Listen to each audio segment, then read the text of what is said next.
We're very glad that you can join us today. I see people are still just joining in, so we're going to just start with a little bit of housekeeping to keep you all entertained. First and foremost, we have implemented both phone dial-in as well as voice over IP for those who are choosing to use VoIP. We hope that it's coming through clear. This is a fairly new change in our webinar presentations, so in response to a lot of you who are asking for it, we've implemented it, and we hope that you are hearing us well. Make sure to send us a chat through the chat screen if you're having problems hearing us or if something cuts out. We do pay attention to that throughout, and we try to resolve any problems as we go along. The phones and the microphones on your end have been muted so that we don't get a lot of feedback coming through the speakers here. We had about 84 attendees register, so that many people will give quite a bit of feedback along the way. Or if you're in a room with a group session, a lot of the background chatter can sometimes interrupt people's ability to hear everything going on. So we do offer you the opportunity to send questions and comments to us through the Q&A function. You should be able to see it down at the bottom right of your screen. There's a question and answer tab there that you can submit questions or clarifications or comments for that matter. And we'll have a period of time towards the end of our session for open discussion where we'll address the questions that you've submitted through the chat line there. So make sure to make use of that if you have any or all questions or technical difficulties along the way. So we are going to get started here, I think. And once again, thank you for joining. Here's the lineup of the CRL presenters today. My name is James Simon. I'm the Director of International Resources here at CRL. I know many of you know us well, and we're glad that you're here. Also presenting today, actually carrying the bulk of the presentation, are Mary Wilkie, our Member Liaison and Outreach Services Director, and many of you know her as well, and Virginia Kerr, our Digital Program Manager. The three of us will be carrying the conversation for the bulk of the hour, and we will be addressing different things. Let me just pull up the agenda here so you can get a sense of it. As we said, this is the licensing and acquisition programs of CRL, so we're addressing a whole lot of programs and services at CRL here for you to learn more about and to learn how you can take advantage of them. The first half of our presentation will be really focused on the licensing or electronic resource offer section, where we'll be talking about CRL's electronic resource program and giving you a demonstration of our brand new platform, eDesiderata, which I encourage you to explore and play around in. We think that you're going to find a lot of good things in there for you and your colleagues to make use of. We'll also be talking about CRL's collection programs, and Mary Wilkie will be giving a detailed walkthrough for things such as the Purchase Proposal Program, whose deadline is coming up here at the end of September. So we thought that this would be a timely opportunity to remind you of that and how to submit offers for consideration of member voting. Then we'll have some time for question and answers, and we'll wrap up with a teaser of some of our upcoming programs. So that should take us basically to the end of the hour. And we hope that you can stay with us throughout. So I'm going to lead off here and just give a brief overview of CRL's electronic licensing or electronic resource offer program. As many of you know, this is not a brand new activity for CRL, but we've been doing this for some years, and a good bulk of our members have been taking advantage of the electronic resource offers through CRL. But this is a good opportunity to remind those that we do have many of opportunities for members to license or purchase electronic resources through CRL at discounted purchase rates and at advantageous terms, and we'll talk a little bit about those. Really, I wanted to emphasize, though, that this program is a logical outgrowth of our other collecting programs. This is not something that we embarked on a whim. As a matter of fact, we kind of dipped our toes in the water for a while with this before getting positive member feedback and expressions of interest. So it really is something that we see coming directly out of the collection building programs, like the purchase proposal program and other group buying. The majority of new content coming out from commercial aggregators and database providers is electronic and not physical. So we see this as an important evolution, if you will, of our programs in terms of acquiring materials on behalf of our members. So we have two major goals, really, of the electronic resource offer programs, and one, of course, is to expand members' access to primary source collections in electronic form. And the second goal, which we view equally important, if not slightly more important, is to support the informed local investment by CRL partner libraries. And that is to say, there are a lot of opportunities out there for electronic acquisitions. We see our role as providing as much information as we can about those databases, the content within them, the platforms on which they reside, the terms of preservation of that content, so that you can make the best decision with your local funds for purchase or licensing of particular collections. And I think that's where we really differ from any of the other consortia out there, in that we are providing some deep analysis and critical assessment of these databases, rather than just putting up straight up discount offers. We're really looking hard at these, and in many cases, as you'll hear later on, we've helped influence the development of those products, or in some cases made recommendations not to purchase. And so we think that we're providing a balanced and objective role in the electronic resource process.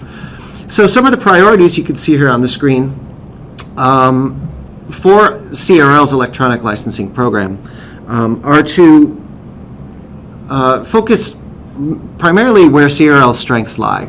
We're not really getting involved in e-journal licensing or in the discussions of ebooks, because there's a lot of other consortia out there that are discussing those things. We want to make sure that we're complementing the interests of our members in those consortia. So we're focusing in on where historically our strengths have lied, and that includes historical primary source databases, news and newspaper databases, which has always been a strength of CRL. In some cases, statistical data, government information, legal materials, all of these things which we've collected for over 6 decades, and international content that's not readily available through commercial programs. All of those are areas where we see our unique value coming to bear on the acquisition of electronic resources. And as I've mentioned, a priority for us is the objective and critical analysis of this material. In many cases, pointing out where there's overlap in other collections, documenting what the sources of the material were for the digitization process. How many of you perhaps own the microfilm from which this was digitized, so that you can, in fact, affect a little bit of leverage on the producers of this material. And the third priority listed here is really leveraging the expertise of our members and the collective buying power to help obtain more favorable terms, to work with the publishers in the developing of future collections.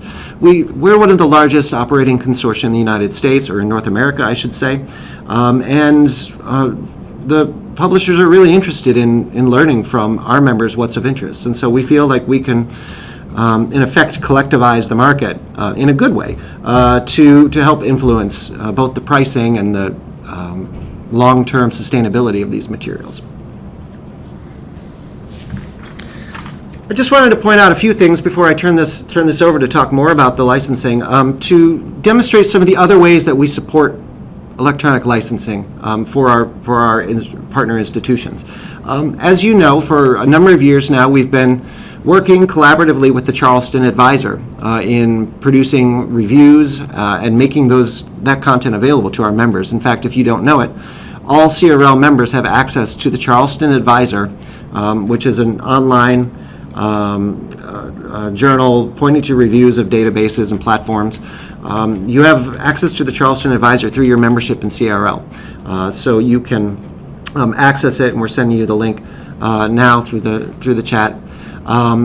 And that partnership has borne great fruit as we work with them to highlight particular databases that are in production or rather have been on the market for a little while and producing those reviews. We're also looking to get upstream of some of those reviews by talking with the publishers and creating reviews for products that are in development or just recently released. And you can find those reviews on CRL's website, and there's just a screen grab there.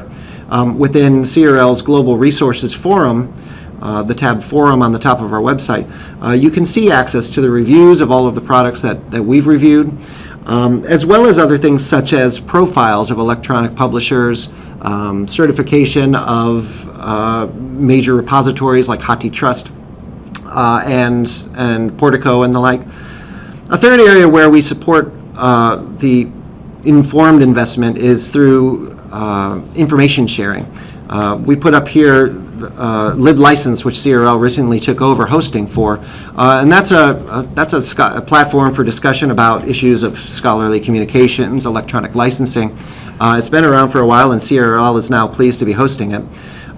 We also have done numerous webinars and teleconferences related to electronic licensing, as well as webinars on text and data mining within commercial platforms. Those have been recorded and are on CRL's website and on our YouTube channel in some cases. And we look for opportunities to share information among our members about these things. We're going to be conducting a series of additional teleconferences over the next coming months to talk about developing issues. So these are all different ways that we're supporting the electronic licensing at CRL member institutions and through CRL as well. Just before, one last thing before I turn it over from this overview, we've had a number of people who have been interested and curious about CRL's relationship with NERL, the Northeast Research Libraries Consortium. And I just wanted to acknowledge, for those of you who may not have heard, that CRL has recently become the administrative home of NERL after decades of successful collaboration with Yale University. It has recently come to CRL. And we're supporting this consortium in its licensing efforts. And they are an organization that does license e-journals, scientific databases, bibliographic indexes, and the like, on behalf of its members. We treat NERL as an independent operating organization, much as it has always been, just under the legal administration of CRL.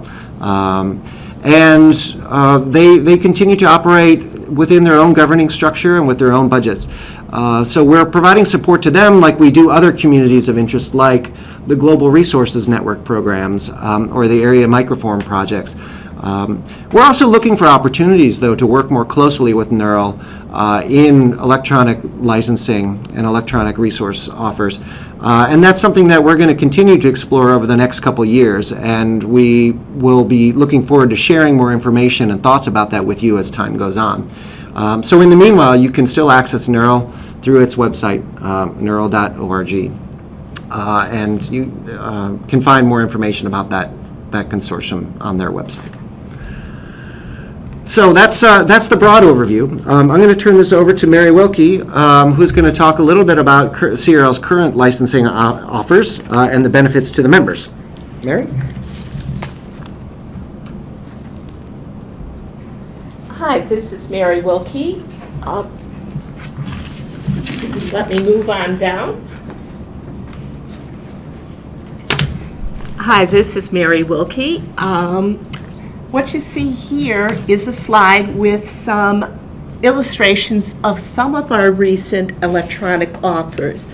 Personally, I really like what we've done with the electronic offers because, in my mind, it's a great example of one of the things CRL has always been. It has been member-directed. And initially, our members said, oh, you don't need to get involved with electronic resources and licensing because we'll get those through our local consortium. However, over time, increasingly, members asked us to get involved as their local consortium could not meet all their needs.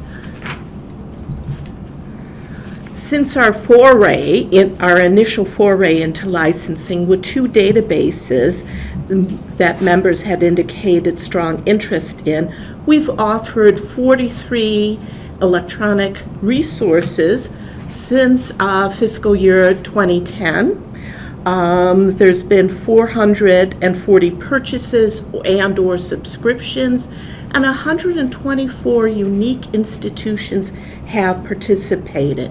This information is only good for CRL in its main because through the Global Resource Network, there are other offers and statistics that have come in through them.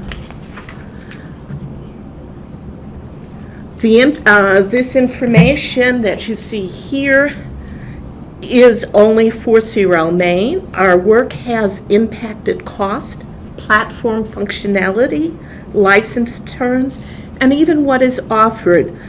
For example, with the recent offer of the 19th Century Collections Online, because we worked with not only our members but other consortium in what Ann Okerson calls the wide deal, those institutions that wish to participate were able to get the highest discount possible of 55% off the list cost. And that is only through our working or networking with other consortiums too. Another example is with the Stalin Digital Archive, and that we affected how the platform works. Initially, they had this thing called My Documents, which if any of you had trialed the archive, you would know about it. And it really was restrictive in use, and CRL helped focus the critiques of this tool and pushed for its elimination. Additionally, we were able to get the license change to eliminate restrictive ILL and have the vendor accept fair use practices. And why I understand most institutions would fight for this, our having fought for it initially meant that each one of you did not have to negotiate over that one point. Finally, during another example is during our negotiation for the LandScan electronic offers, we made the vendor aware that we felt strongly that rather than the 1 year of information, there would be a market and interest in having access to all the archival information available.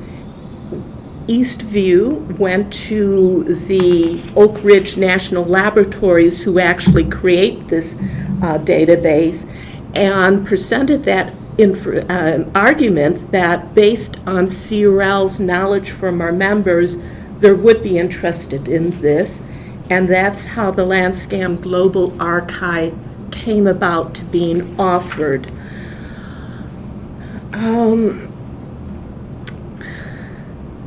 I'm hoping that in the past, most of you have seen our electronic offers page in the past, because going forward, CRL has developed a platform called eDesiderata, which Virginia Kerr will talk more about in a moment.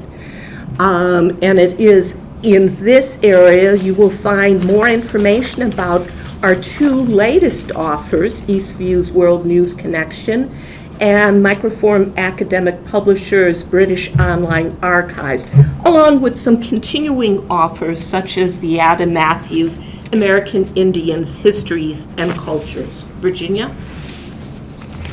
Thanks, Mary. James and Mary have talked about our strategies and some recent activities in electronic licensing. I'm going to get down into the nitty-gritty of logistics, specifically talking about our communications techniques and methods for conveying information about licensing, what we have been doing, and some recent innovations. First of all, timing. Offers are negotiated and presented throughout the year, although typically they cluster in certain seasons, which we hope line up with the various purchasing cycles of our various member institutions. A lot in the fall, some early winter, a lot in early winter and in spring. CRL has supported various methods of gathering recommendations from members. One way where we can get specific feedback is in teleconferences, which James mentioned. We've held teleconferences particularly for items that may pose particular challenges. Big, expensive databases where there may be several products whose content overlap. And these are informal conversations with members. Usually we try to limit it to about 20 people at a session. In fact, we'll hold multiple sessions if the numbers get large. So that's been one very valuable way to get feedback at the point when we have a product that's under consideration for licensing. Notifications are conveyed in several methods, and in fact, in the survey for this webinar, we would be very interested in your feedback on your preferred methods of communication. Connect is CRL's email newsletter, which is issued on an average of every 3 weeks. New, revised, or expiring offers are noted in Connect, and we also send direct emails to people on our list. If you have not been receiving these emails, definitely contact Mary Wilkie about getting on the list. It includes collections officers and e-resources librarians. But even though we try various methods of getting the word out, everyone still wants to know more about what is in the pipeline. Members want to know what we're considering, for instance, what items best fit CRL criteria versus what might be taken up by other consortia. Everyone wants to know what is in the publisher's pipeline. James mentioned getting a little bit further upstream. Due to the scale of the take-up on offers, as Mary's indicated, we now have conversations with publishers about their upcoming plans. And we can see the result of our influence in a number of cases of being able to help set priorities for content selection and scope, or timing of release, or adding or improving platform features. Finally, we want to make this process, the pipeline process, more transparent, both to our members and internally to facilitate efficient workflow communication for CRL staff.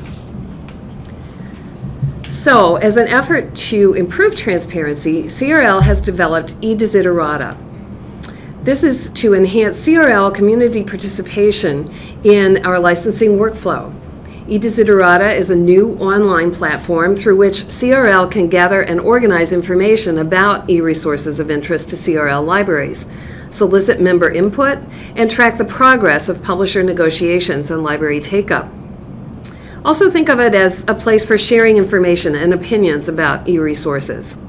This is brand new. It was made public earlier this week. We're very pleased to have to finally realize this plan that's been in place for more than a year, and we've had a number of very valuable discussions with members, with collection development officers about what would be useful in a platform like e-Desiderata. The functions and status indicators that you'll find in e-Desiderata reflect the basic stages of CRL's licensing process. In e-Desiderata, you can consult a list of candidate databases, including what's flagged as priority items on CRL's radar, and add suggestions to that list. This is part of the targeting stage of CRL's licensing process. Note that one source for populating the initial list of resources was the JISC catalog of e-resources from Great Britain. So some of the descriptions of resources, you will see some UK-specific references. But the JISC catalog is definitely noted as one of the sources for items in e-Desiderata. All sources of information are noted. In e-Desiderata, you can also see the CRL reviews of items under consideration or under offer. These reviews assess the value of content, performance, and terms, and they reflect the assessing stage of CRL's licensing workflow. You can also consult the terms and status of current offers, reflecting the results of the negotiating stage of our workflow. And at various points within eDesiderata, you can share comments and ratings on various items as an outgrowth of the local decision and investing stage of CRL's licensing process. So giving you some sense of the things that you can do here, and we've given you the URL, we really invite you to get in there and kick the tires of eDesiderata. Now I'd like to go briefly to the actual platform and just give you a little preview of a few locations within eDesiderata. This is hosted by CRL. You will find links to eDesiderata from our main page, from the Collections tab of our main webpage. In eDesiderata, I'm showing you right now the dashboard, which provides an overview of all resources with a summary of various looking at various slices of what's in eDesiderata, including items that are in the CRL pipeline that is flagged by CRL for potential consideration, items which have active offers, and those items reviewed by CRL. We'll go now to the quickly to the resources, the full resources A to Z list. Currently over 180 resources in eDesiderata. And in this main database of e-resources, you'll note on the left-hand side that there are ways to filter this list according to various stages in the status of the workflow, including those that are flagged by CRL and those that are under licensing consideration. We're going to filter now to those that actually have active licenses available. And I'd like to point out here that this list includes offers that are available to all of CRL, but also items which are available to the special global resources interest groups within affiliated with CRL, such as CFNAL or GNARP. Again, this is a very quick overview, hoping that you will jump into eDesiderata and kick the tires more. So we're going to go now to one of the individual entries, the American Indian Histories and Cultures from Adam Matthew. And you'll see that the entry itself, because we have a full aggregate here of information from CRL. We have both the offer, a review, and a brief overview of this resource. The entry started with an overview, but then developed as we gathered more information. They're all brought together here. Previously on CRL's website, you would look one place for offers and another place for reviews. The review, I'm not going to go to the individual tabs, but the analysis of the review is within one tab. There's also a tab for details, and for those of you who've consulted CRL reviews, that's fairly detailed specifications of the content and platform functionalities, and we do actively verify this information with the publishers. So I know that the offer is what you really want to look at. So let's open up the CRL Offers and Activities tab here within this entry. And you'll see at the beginning of this, we've indicated the status of this item within the CRL workflow. So we've indicated that there is already an offer and that trial access is available and that this has been reviewed by CRL. If we scroll down a little bit, you'll find the actual offer information, including the price and discount. I'm going to mention in a minute about login. This is all access restricted to CRL members, but this is the information that you would have found previously in another section of CRL's website. And let's scroll down a little bit further. You'll see the full offer information is here, including the trial access information and who to contact. Note that eDesiderata is still under development. We were very pleased to be able to provide it as complete as it is this week, to have the up-to-date information on CRL offers, but we're still testing this out in real time, and we're also refining a list of possible added features. So we encourage you to explore it and to let us know how we can further improve it. Now we'll go back to the slides. And I just wanted to explain that there are different levels of access to e-Desiderata. So there is open access to the full list of entries, the overview entries for the e-resources, and also the CRL reviews, because the reviews were open access previously. There's community restricted access requiring a CRL login to the terms of offers and to the various opportunities and features allowing input, ways to add comments and ratings for materials, ways to submit suggestions for additional resources. I would like to note one other big implementation this week. The CRL now has a universal login that provides a centrally managed account to access to all resources, CRL content and functions, which you as affiliates of CRL member institutions have. And you already have a CRL login if you've registered for a webinar, such as this today, participated in a purchase proposal voting, or served on a CRL project or committee. And there is information on our website if you need to apply, if you have a colleague who needs to apply for a login or need to update your information. But do keep in mind when you go to e-Desiderata, you need to be logged into CRL functions to use the special community communication features within e-Desiderata. At this point, I'm handing this back over to Mary Wilkie, who will talk about CRL's own collection building programs. Hi again.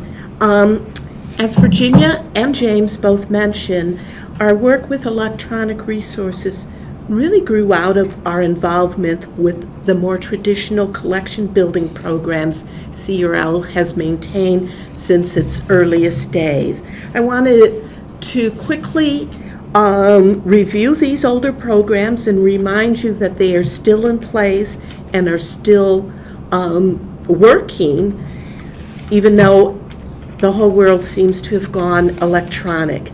The demand purchase program was designed to meet individual scholars' needs throughout the year in the three areas that I believe CRL is most known for.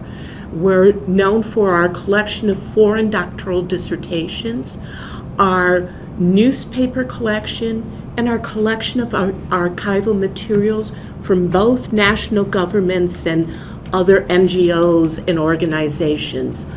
The demand purchase request is triggered by an interlibrary loan request, and in the borrowing note field in the ILL request, one should add a phrase, "If not owned, please purchase."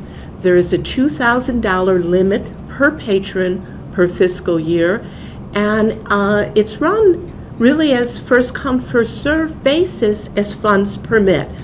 There's rarely been a year where the funds in all three areas have been used to the max, so at the end of the fiscal year I may transfer money from one to another. I want to also stress that the patron is not the member library, but your individual patron. So that $2,000 limit is to the patron you're dealing with locally. Some examples of items purchased through this program include ethos dissertations. Now, everyone knows that ethos will, once scanned, there is open access to the works that they have digitized. However, to get it scanned, there is an initial fee. And one of the things that CRL has done as this developed is that if you place the initial request, we will pay for the digitization of that work to Ethos, and then it's available freely after it's done. Another example of an item that we bought through the demand purchase program was a newspaper supplement to a Brazilian newspaper which we had on microfilm but did not have it. The microfilm did not contain the supplemental information. And a final example of some archives from a non-national government would be the SALDRU clippings collection, which we purchased for a member library who's had a professor and his students interested in this area. The Purchase Proposal Program provides access to collections that may be too costly or too esoteric for individual libraries to acquire locally. There's some parameters in the program that you need to keep in mind. Nominations are open now, as James mentioned, and will be open through September 30th. So I urge you, please do nominate if you have some ideas that for things that interest to you locally, but you may not feel warrant spending the money locally. Nominations should cost $1,000 or more, not be readily available through interlibrary loan from others, and form a coherent unit or easily definable class.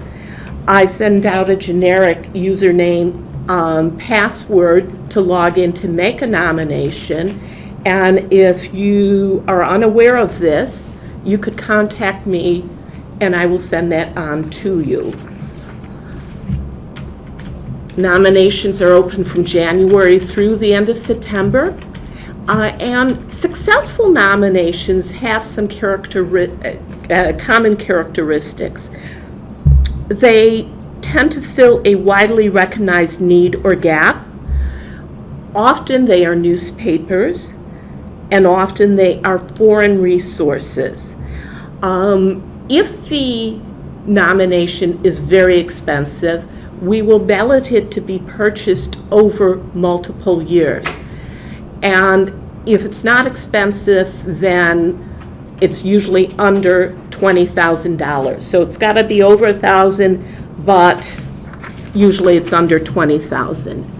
Some recent examples of successful purchase proposal items include the Central American Archives, which was balloted and purchased over 3 years, and it's this huge set of microfilm, but it really, we had so many researchers saying, when will you get Guatemala? When will you get another country? When do I have access for this? Another example was the China Times, which was a run of a newspaper, and an important newspaper. To see full list of items, you can go to our website for the Purchase Proposal Program and click on any of the PDFs for that past year's purchase. The Shared Purchase Program happens in the spring. It occurs in the spring, and most often how it comes about is that items that were not voted strongly to purchase on the purchase proposal ballot, I will go to the nominating library in the spring and ask if they want to try for a shared purchase. It's an entirely voluntary program, but the nominating library would help seed the fund by contributing some money. CRL contributes some money, and then another ballot is put up in the spring, and interested members with money can pledge funds for the cooperative purchase. The purchase resides at CRL, and the initial nominating library has first dibs on borrowing it. However, besides the things that did not do well on the purchase proposal ballot, we've often had items come to the shared purchase ballot because the nominating library did not want to wait until the fall for the purchase proposal ballot. So there are times when somebody wants a set, a reprint set, microform set, and they just don't want to wait and they will contact me and say, we will pledge X amount of money, can this be balloted? Examples of things that we bought through this program include the 4 items there. And as I mentioned, the nominating library does get the first chance to borrow the material, but the resource is available to loan to all our members. You do not have to have contributed to the purchase. And it's through these programs that CRL helps connect researchers, libraries, and institutions to vital primary source materials. If you've got any questions, please let me know. Any questions after this webinar, I meant? And certainly during this webinar as well. We're moving to just a little bit of a discussion stage here, and we have received a couple of questions that I will answer some myself, or perhaps turn it over to Virginia or Mary to answer as they go. Excuse me. A number of the participants that signed up to this were interested in issues of licensing and licensing language, and we're curious as to whether there was a forum where they could discuss that among the CRL members, and the answer is yes, there is. It kind of comes through different forms, I guess. The first thing is as I mentioned, we have hosted LibLicense, the listserv that has been going on for some decades now, discussing licensing issues. And that's a great forum to discuss specific terms or concerns you have with licenses. A lot of the discussion on that listserv tends to stray more into theoretical issues or issues dealing with journal publishers and the like, but it is a great place to post questions, and you get a lot of feedback from that. That is not a forum exclusive to CRL members. Anybody can participate in that. Another place that you could post information or questions is within eDesiderata now. There is a space available for feedback and for ratings and comments within eDesiderata. Once you're logged in, you're able to make comments and or pose questions to the community. That's one thing that we've heard consistently among our members, is they wanted a forum where they could present information or ask questions. And with a membership this large, it's difficult often to put that together. But within eDesiderata and within the logged in members only access section, you can make some comments. Mary, did you want to add something? No, I wanted to answer a question. Do we have any lines on access to Russian dissertations and abstracts? And yes, we do. And actually, we have a collection of Russian dissertation abstracts on Indian fiche. These are fiche that contain the abstract, the formal abstract of a Russian dissertation, and the abstract itself can often be quite lengthy, 30 or more pages in fact. We also will try to acquire any dissertation from any country. We're not always successful, as there are different rules and different laws that govern each individual country. And sometimes a place and an author does not want to sell a copy to a library. However, if they do sell a copy to an individual patron, we have often paid for that copy, and the patron then gets the material direct. Thanks, Mary. Mary and James, I just have to interject. We have a question that posted whether eDesiderata offers will also be posted in Neural. That's a good question. It's one that will take a couple minutes to answer, perhaps. But so the question was, maybe is the question specifically, are Neural offers posted in eDesiderata, or CRL, or are CRL offers posted in Neural? I guess I'm not sure of the. Sorry, the exact question is, will Neural offers also be included in eDesiderata? Yeah, that's what I was wondering. Are Neural offers offered up in eDesiderata? At this point, they are not. This is something that is fairly new. As we said, this platform was released just recently in response to some of CRL's particular concerns. Concurrently, we were also working with the transition of NERL over to CRL. It makes logical sense that e-Desiderata would be a useful platform for NERL activities as well. And so I anticipate as we move a little bit further down the line that would be a great place. Currently, NERL does have its own space that it hosts its offers and its information and its licensing on NERL's own members-only web space. What we're looking to do, of course, is provide efficiencies down the way for both organizations, that is CRL and NERL, so that these workflows can hopefully be streamlined and put together. But because of some of the tricky issues relating to that NERL is its own separate organization, that it does deal with licenses that are not offered to the entire CRL membership. We're still teasing through some of those issues, but I'd be happy to take that back, and we can talk about that more as we go along. It's a great suggestion. I do have one other question, Mary. Maybe this is Mary and Virginia. This is both for you. Somebody asked, how can I suggest a particular electronic resource? In the past, this has been done through several ways, but maybe we can provide some clarity to that. In the past, there's been nomination forms that one can suggest things. Often I find that when people are making purchase proposal nominations, if they were for electronic resources, we got that through that way.